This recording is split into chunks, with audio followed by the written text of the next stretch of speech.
കൂടുതൽ ഓഡിയോ സന്ദേശം പുറത്തു വന്നിരിക്കുകയാണ്. തനിക്ക് എന്തെങ്കിലും സംഭവിച്ചാൽ ആശുപത്രി ഉത്തരവാദിത്തം ഏൽക്കുമോ എന്ന് സുഹൃത്തിനയച്ച സന്ദേശത്തിൽ വേണു ചോദിക്കുകയാണ്.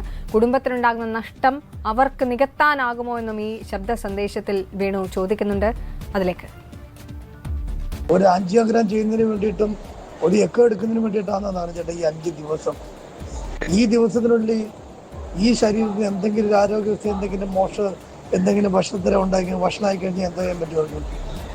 എൻ്റെ കുടുംബത്തിനുണ്ടാകുന്ന നഷ്ടം ഇവരൊക്കെ ഉണ്ടാവുമോ? ഇവരുടെ ഉദാസീനത ഉണ്ടാവുമോ നികത്താൻ? എന്തൊരു മര്യാദയില്ലാത്ത ഇടപെടിയില്ല നമ്മുടെ കാണിക്കുന്നത്. കൊല്ലം ഡിസ്ട്രിക്ട് ഹോസ്പിറ്റലിലെ ഡോക്ടർ സ്പെഷ്യൽ റിക്വസ്റ്റ് പ്രകാരം പറഞ്ഞ എത്രയും പെട്ടെന്ന് തിരുവനന്തപുരത്ത് കൊണ്ടുപോയി ഉടനടി തന്നെ ആൻജിയോഗ്രാം ചെയ്ത് കറക്റ്റ് ബ്ലോക്ക് മാറ്റാൻ. ആൻജിയോഗ്രാം ചെയ്യുന്നവരുടെ ലിസ്റ്റ് ഹാളിൽ വന്ന് അറിയിച്ചപ്പോഴും എൻ്റെ പേര് മാത്രം അതിനകത്തില്ല.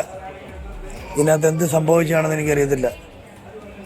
എനിക്ക് ഈ സമയം മുതൽ എനിക്ക് എന്ത് ശാരീരികാവസ്ഥയും എനിക്കെന്ത് ജീവനപാതയും സംഭവിച്ചാൽ പോലും ഇതിൻ്റെ എല്ലാം പൂർണ്ണ ഉത്തരവാദി തിരുവനന്തപുരം മെഡിക്കൽ കോളേജിലെ കാർഡിയോളജി വിഭാഗത്തിൽപ്പെട്ട ഡോക്ടേഴ്സും ആ ഡോക്ടേഴ്സിനെ അസിസ്റ്റ് ചെയ്ത് നിൽക്കുന്ന ഈ ഹോസ്പിറ്റലിലെ മറ്റ്